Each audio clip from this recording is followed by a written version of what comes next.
Okay, everyone, we are going to learn something called expected value. This is our very last bit. This is chapter 16 that we're learning, and this is the only chapter we haven't done yet that's going to be on the AP exam. So, expected value. What expected value starts with is understanding random variables. So, random variables are just variables that have numerical outcomes. So it's kind of like quantitative data, but technically it could be some sort of categorical data. It's just that its result is a numerical outcome. For example, let's say we're talking about, I don't know, we could talk about insurance, and we could say like you get in an accident or you break your leg. Technically that is a categorical data point.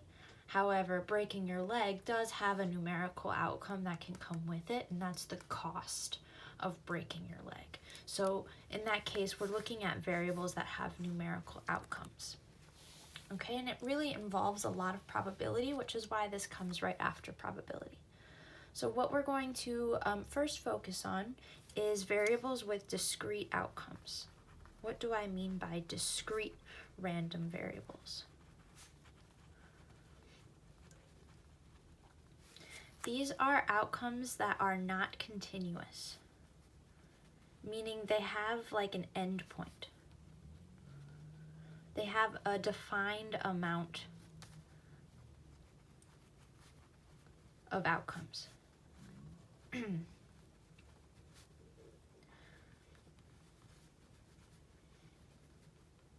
It's not endless, right? So like if I was talking about money and I was talking about salary is continuous because I could make $60,000. I could make $59,999. I could make $59,998.30. Like that is a continuous random variable, but a discrete random variable is something that ends. It doesn't go past a certain number. So for example, let's say I look at a random group of 20 of you guys, well 21 of you guys, and I ask how many siblings you have.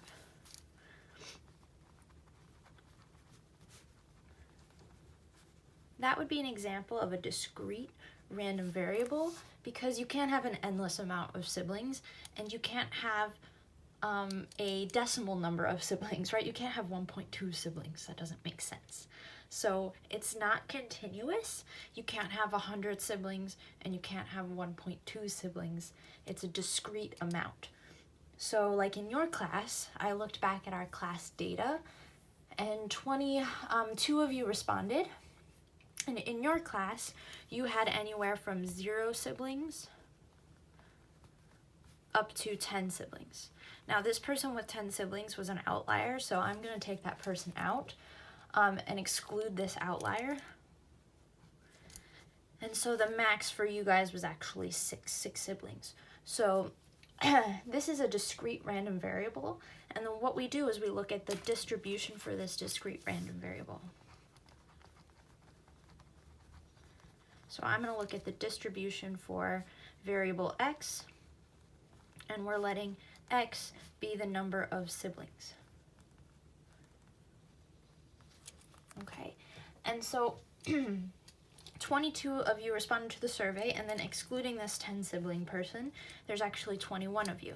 So what I'm going to do is I'm going to make a table for that distribution, and the options are 0, 1, 2, 3, 4, 5, and 6 siblings. So notice that it is discrete because you can't have anything in between there, and then it stops at a certain value, okay? And then based off of the class data that I pulled up, out of the 21 of you responding, 2 of you were only children, 2 out of the 21. So what we're looking at are our outcomes and the probability of that outcome. So 2 out of 21 of you had 0, 2 had 1 sibling, 4 had 2 siblings, 6 had 3 siblings, 3 had 4 siblings, 1 had 5 siblings, and 3 of you have 6 siblings. And so what I'm creating here is just a probability model where I have all of the outcomes and then the probability of those outcomes. So this is a probability distribution for the random variable x, where x is the number of siblings, okay? And I can also make a graph to represent this. What I might do is write these as decimals just to help me understand in terms of like percents. So this is 0.095. Just typing these in the calculator.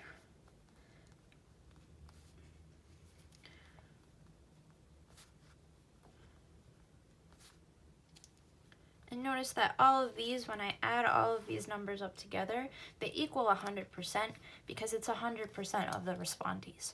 And so it should equal 100%. And now I can make a graph to represent this probability distribution. Down here I will put my outcomes. So this is just like a histogram. So 0, 1, 2, 3, 4, 5, 6. Okay, so, and then I'm gonna make this the probability.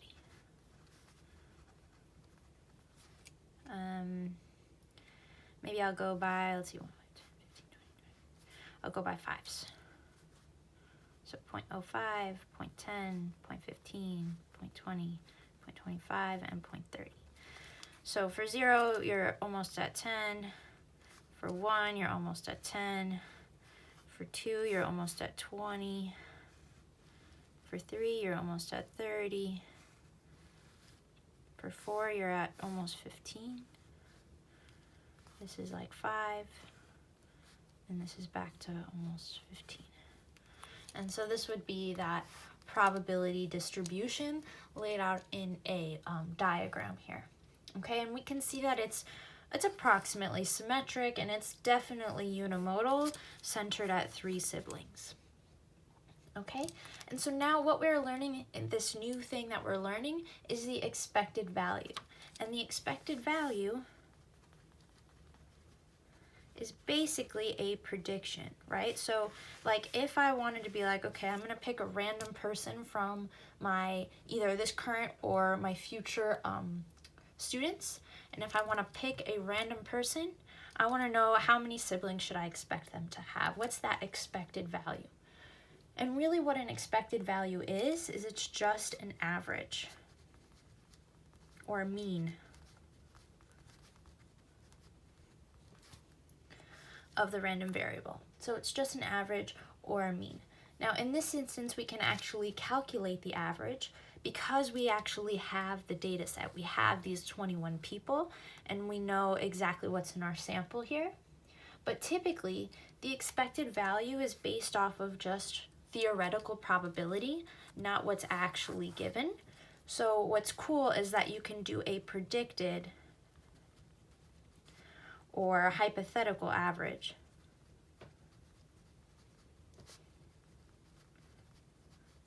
For an unknown data set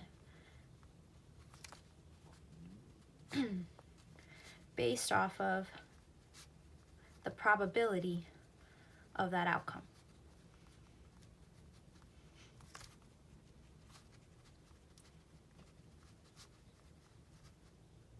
Outcomes. Okay, so this is really what expected value is. It's an average for a predicted or hypothetical average for an unknown data set based off of their probabilities. Okay, we know how to find the average. In this case, I can actually calculate the average here. So, and then, so we know that average just means add all values and divide by number of numbers or by number of values or by, I'll put number of numbers.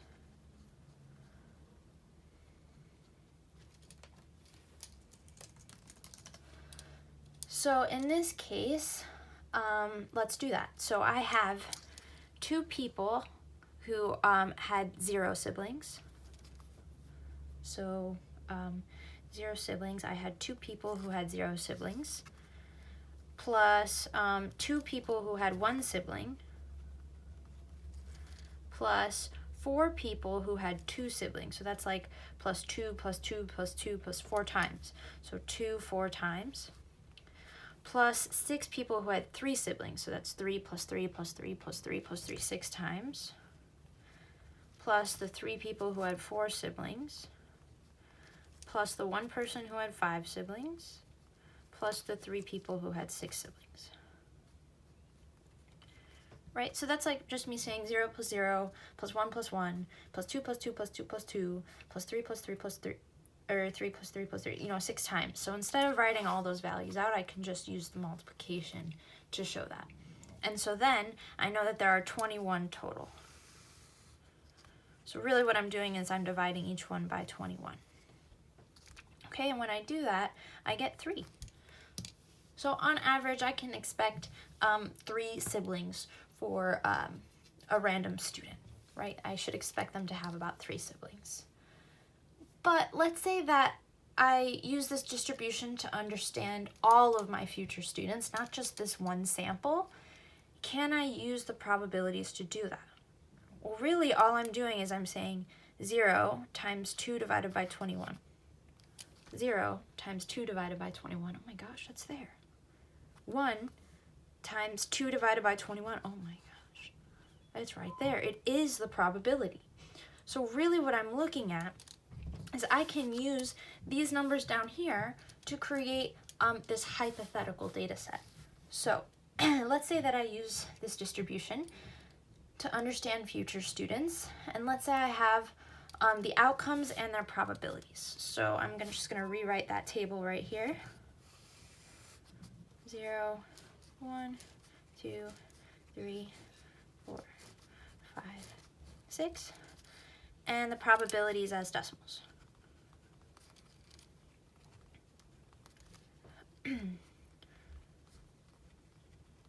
So when we're just given it as the probability and not in this sample form, we don't actually have a data set. We just have the outcomes and their probabilities.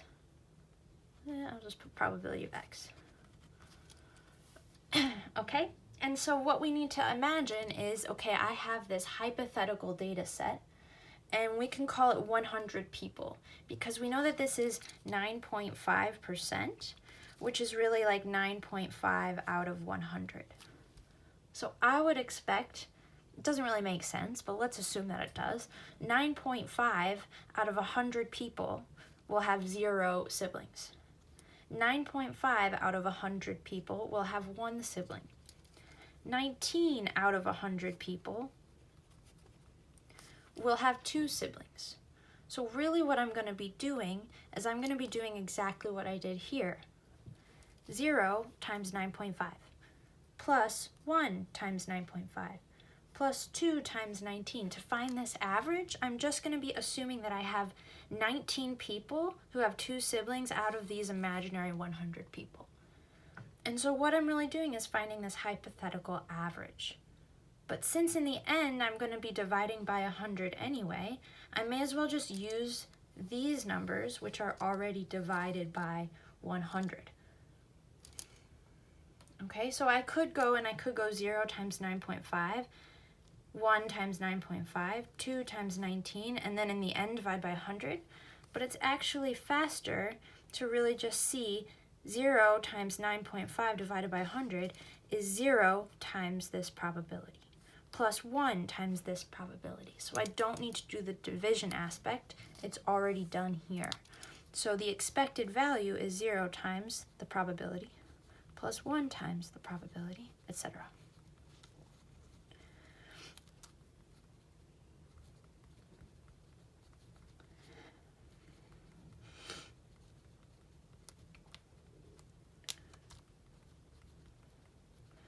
And when I add all of those up, I wind up getting 3 as well. Okay, and so this is expected value. So for expected value,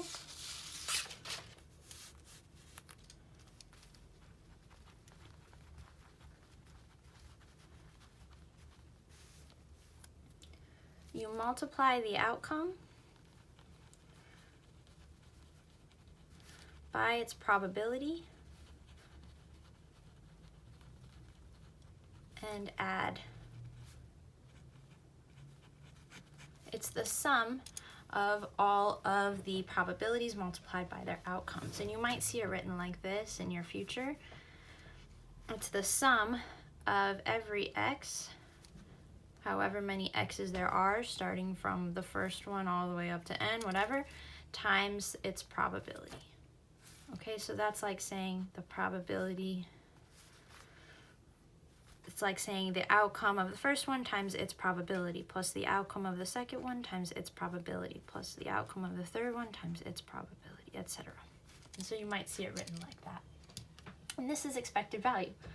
Now, where you see it the most, you can see it clearly in application in real life when you are doing insurance. I know, not really exciting, but very applicable since everyone in their life will have to purchase insurance. And it's really simplified. Like, insurance is way more complicated than just basic expected value, but this is really the basis of all insurance, is this expected value. Okay, so we're going to look at insurance as an application of expected value.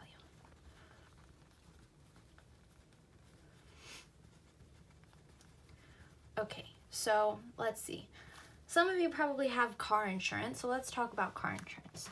Car insurance is typically like $150 a month or $1,800 a year, right? So how do they figure out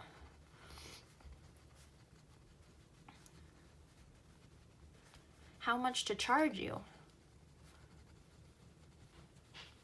for insurance? Is it just an arbitrary number? And why do people vary in their cost of insurance? Like, why is my insurance cost for a car different than your insurance cost for the car? Well, it's all based on probability and how likely you are to get in an accident or how likely you are to need a car repair. If you have a nicer car or a newer car, your insurance might be lower than if you have an older car, because older cars are more likely to need repairs. So with that in mind, how do they actually calculate the cost? Okay, so let's consider an 18-year-old male in Chicago. Okay, where you live also affects your insurance. Okay, so what they're gonna do is they're gonna base it on past data and what they see for the data for all Chicago 18-year-old male drivers. So let's say that there is I Googled a lot of this, not for Chicago, but just in general. There is about this one's for Chicago, 0.001 chance that your car will be stolen.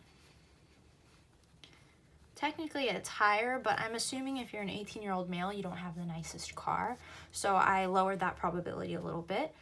There is a 0.005 chance your car will be broken into.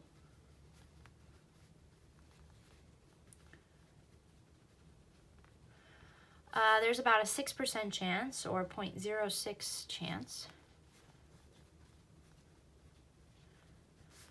you get in an accident with heavy damage. Not just like a fender bender, but a real accident. A 0.01 chance you total your car. Totaling your car means there's really no point in repairing it, because you wind up causing so much damage that it's actually the same as the cost of the car itself. And there is a 0.49 or 49% chance you need a repair or like you get in a minor accident.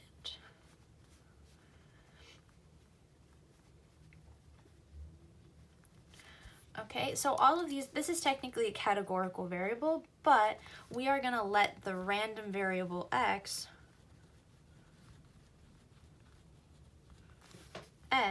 represent the cost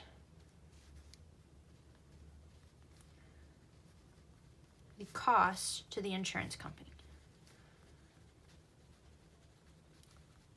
So let's say an 18-year-old, on average, their car costs $14,000. So let's just assume that it's a $14,000 car, and heavy damage costs $5,000. And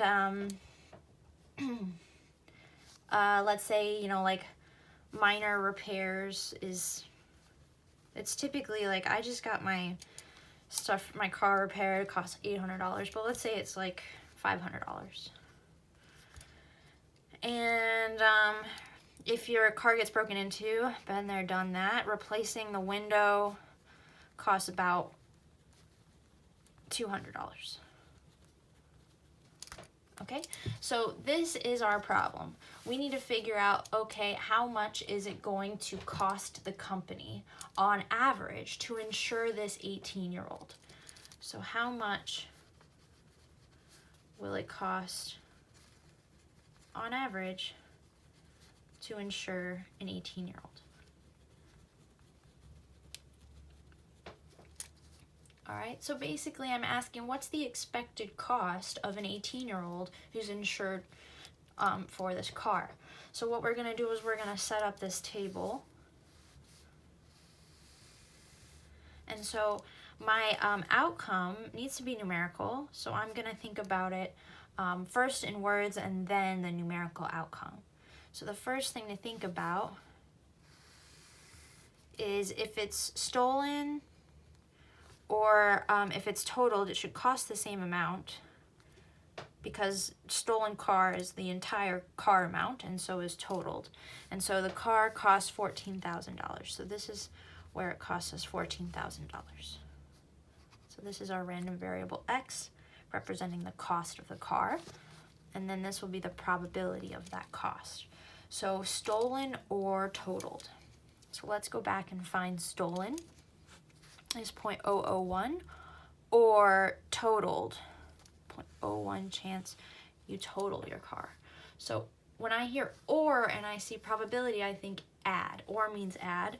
So I'm going to add these two values. So 0.001 plus 0.01 is 0.011. Okay, so I added those values, stolen or totaled. Now the next thing might be broken into. It says there's a 0.005 chance your car will be broken into. And breaking in is like when you have to replace the window, so that costs $200. Okay, then maybe heavy damage, accident. Heavy damage, there's a 6% chance you get into an accident that costs heavy damage, and heavy damage is $5,000. And then the last thing is a minor repair, like the common repair or a small accident. And that's around $500. And 49% of cars or of 18-year-olds actually go out and do this based off past records, let's say. Now, I want to see, is this a complete probability model? Let's add all those up.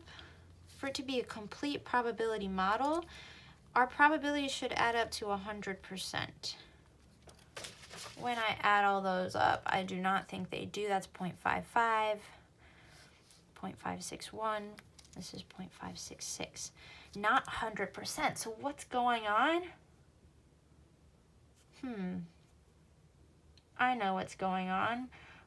I am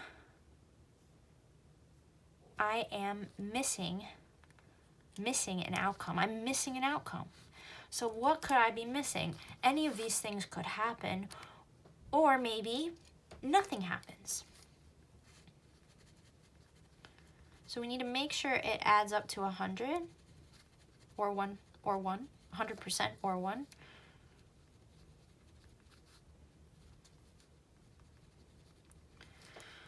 So I'm missing this outcome. I'm missing 1 minus 0.566. I'm missing 0.434, 43.4%. So this missing outcome is just nothing happening. And if nothing happens, it's zero cost to the company. So now I have a complete probability model and I can calculate that average. So I calculate the average by multiplying the outcome by its probability and then adding.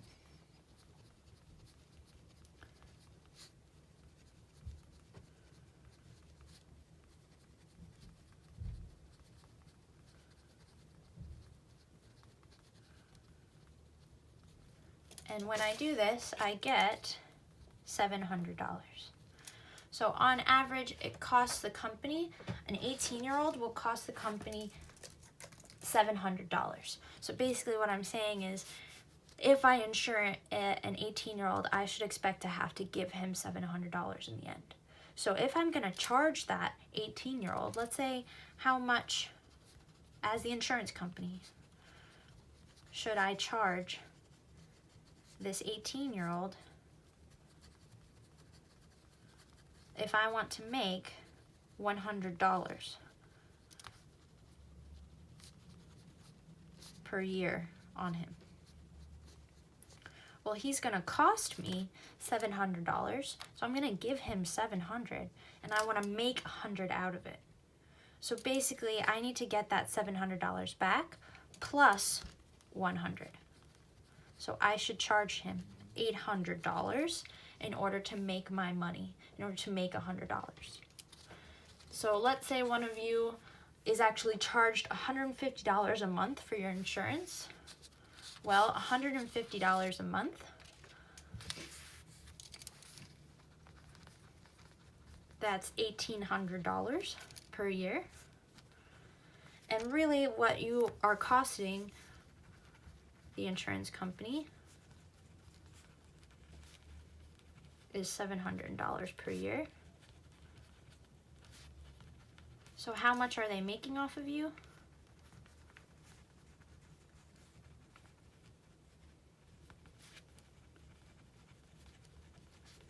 They make $1,100 per 18-year-old that they insure per year.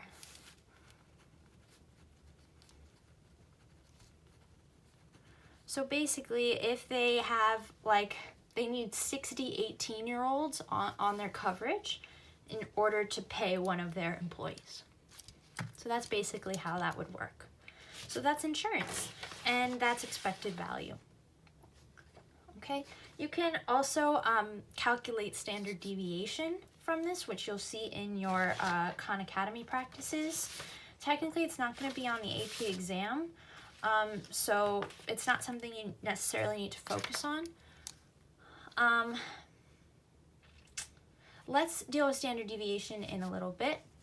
We're going to look at another application. So like expected value could be used for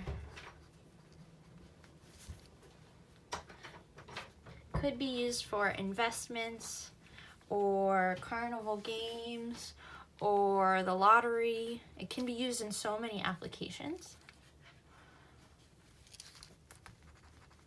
It's very much necessary for the business world. So investments or carnival games, we're going to look at a carnival game. All right. So let's say you're playing a game with dice.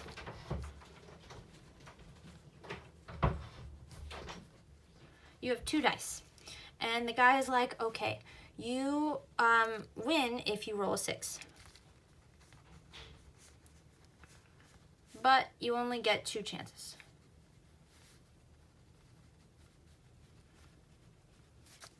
The 2 die. So So if you roll a 6 the first time, you win $10. And then you can go. Goodbye.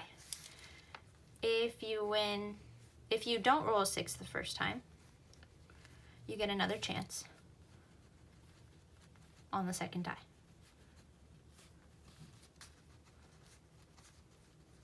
And if you roll a 6 that second time,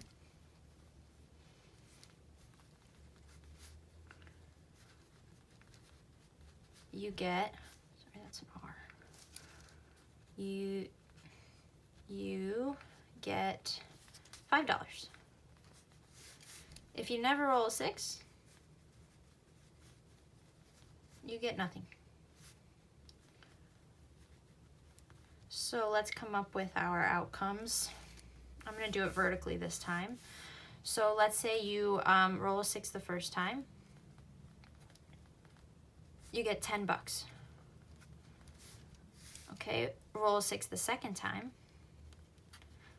You get $5. Don't roll 6. You get nothing. All right. So let's see, the probability that you roll a 6 the first time, so you have this first die and you roll a 6, that's 1 out of 6 chance, or 0.1667, right? 6. All right, what about you roll a 6 the second time? That must have mean the first time you didn't roll 6, but the second time you rolled a 6. So not 6, this is 5 out of 6, not 6. And then also you got a 6 the second time. So that's 5 out of 36, or 0.13888.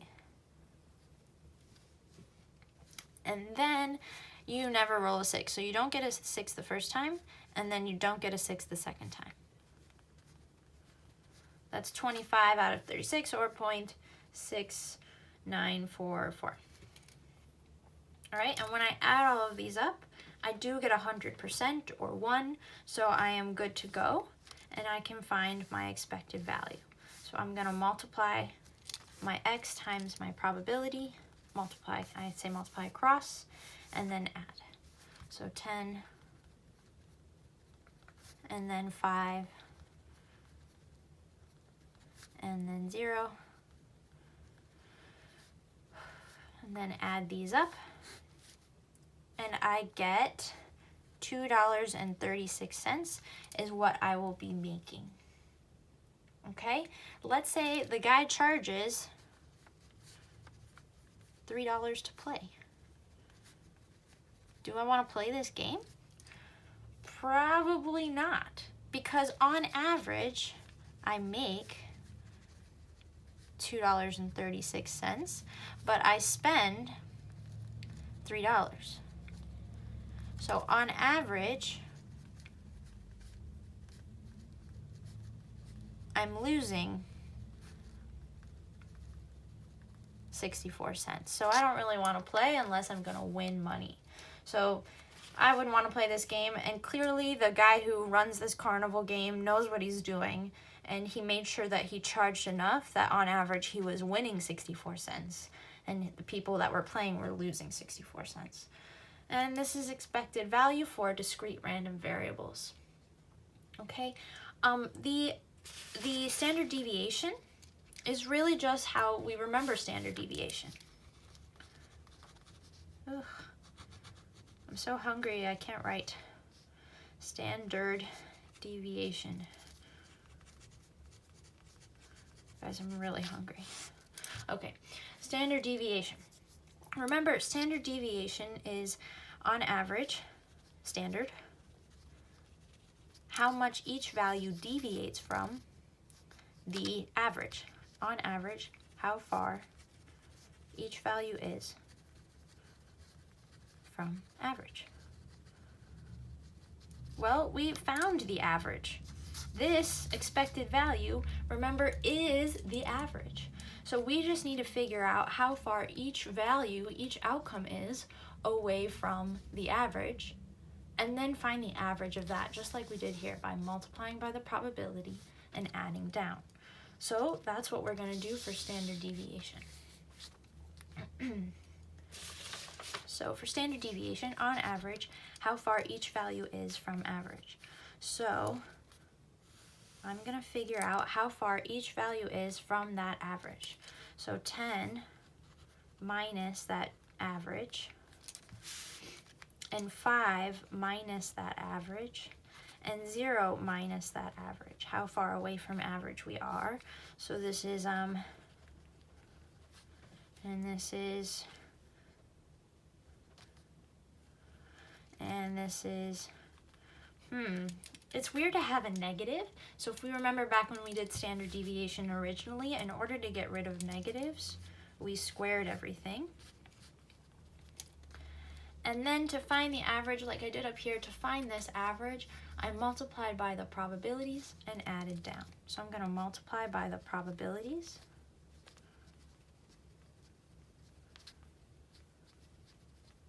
And then add. And this actually will give us our variance. And then once we have the variance, the standard deviation, since we squared it, is just the square root of that variance. So I'm just going to take these values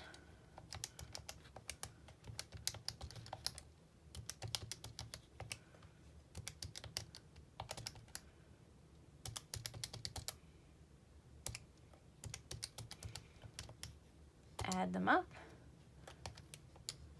What did I do?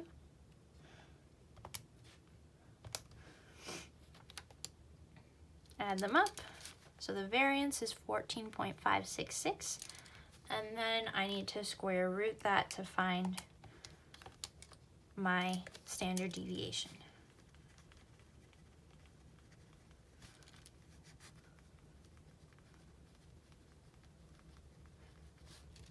So this is my standard deviation. So on average, I am losing $2.36 with a standard deviation of 3.816. It just gives us a better understanding. All right, just in case it comes up. It probably won't, but it gives you a better. The reason why this can give us some more information is because now we can kind of see, we don't know that it's going to make a normal curve.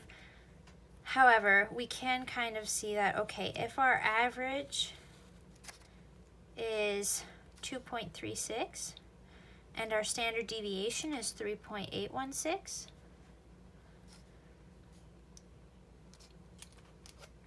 so 2.36 minus 3.816, negative 1.45,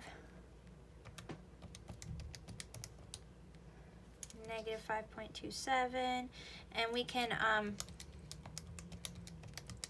get this kind of distribution. Again, we don't know that it's going to be normal. However, we can see, well, at 0, anything below 0 means we're losing money. So we can see this probability of losing money. So it can just give us some more information as to how this distribution might look. And that standard deviation just can give us a little bit more more information as to risk, really. So if we're looking at a win of 2.36 on average, well, without the spending of the money, but we have kind of this really big standard deviation compared to that. We have a larger standard deviation than we do earnings. We know that there's quite a bit of risk involved, and you can see that with this large probability of losing money. It's almost 50% here. So that's just a consideration. It might be closer to 20%, somewhere around 25%. We could do this with a z-score.